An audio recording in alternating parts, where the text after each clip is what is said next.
Good morning, Philippines. Today I thought we'd delve into a little bit of kitchen design and some of the pitfalls and challenges and some cautionary notes on how to build a kitchen properly, as I've learned over the years from my mistakes. So please join us as we have a look at where we are now with our kitchen here in our renovation project in Palaban, Cebu, Philippines.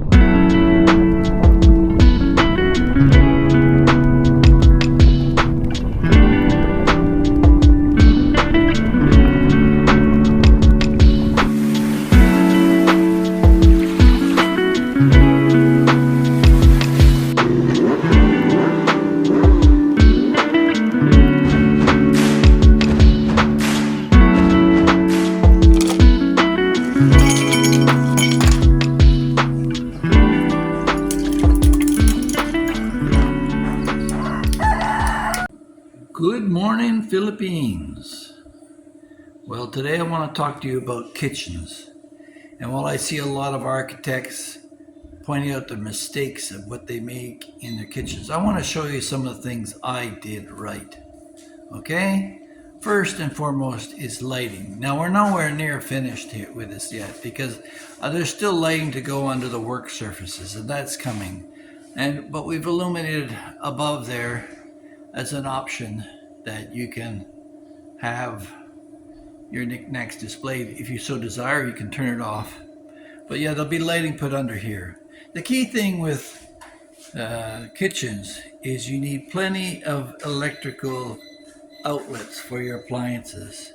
And there should be actually at least two circuits that go across this band so that you can just switch from one outlet to the other.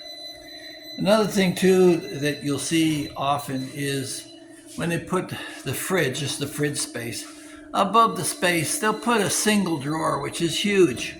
Don't do that. Split it in half and do the half drawer so that you don't have this huge honking thing lifting out at you. And if you're going to go all the way up there, put glass in so you can see what's in there so you don't have to open it at every whim.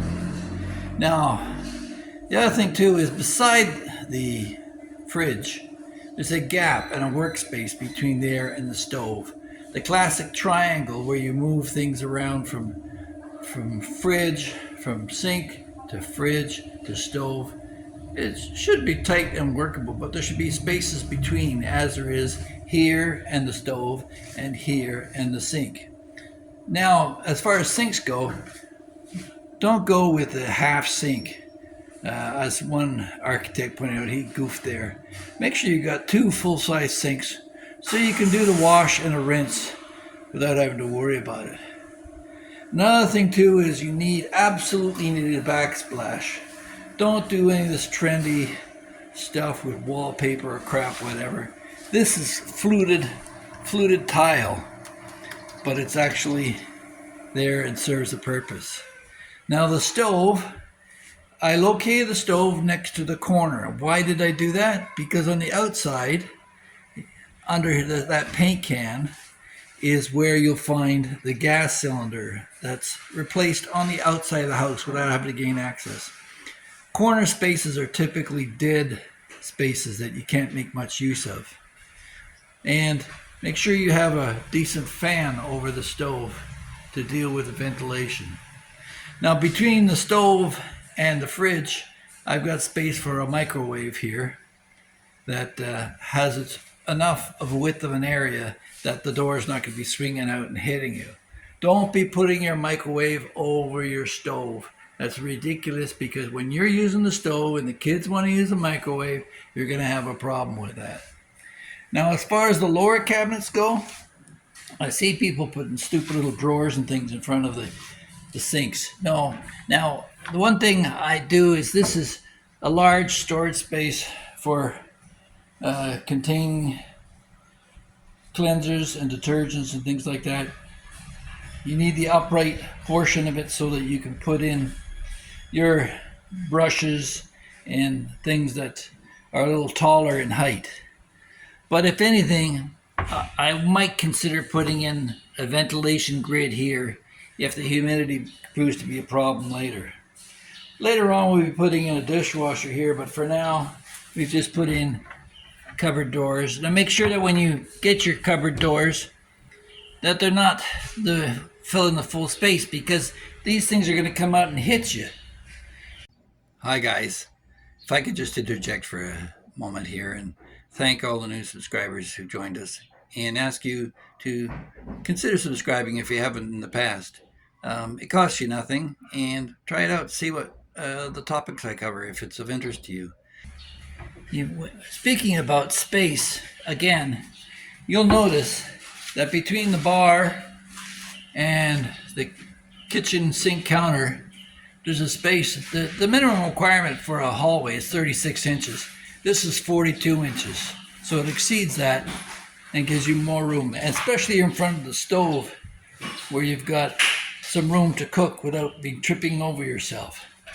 Now, this one here is almost set to go. It's got an oven. You can cook everything from luncheon or whatever you want. And we've also hidden the electrical panel in behind this cupboard here, out of the way. Back of a cupboard's a good spot to hide your electrical panel. And down below it, it's a little bit of a shallower cabinet in that the access for the wiring is, again, you see, using the 2-drawer method. Now on the single larger drawers, where there are larger, you're going to use them for racks. Racking here for your dishes and your cutlery.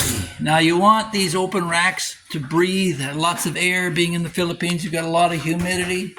You got to make sure, number one, that your counter is made of concrete. I made the mistake in the last renovation of making it of wood. Between the ants and the fungus, they had a field day. So don't forget there's termites in this country as well. And again, when you come around the bar, you'll see there's a large space here. Room, you need room to breathe. And lighting over the work surface. So hopefully you appreciate these tips. And we'll see you in the next one.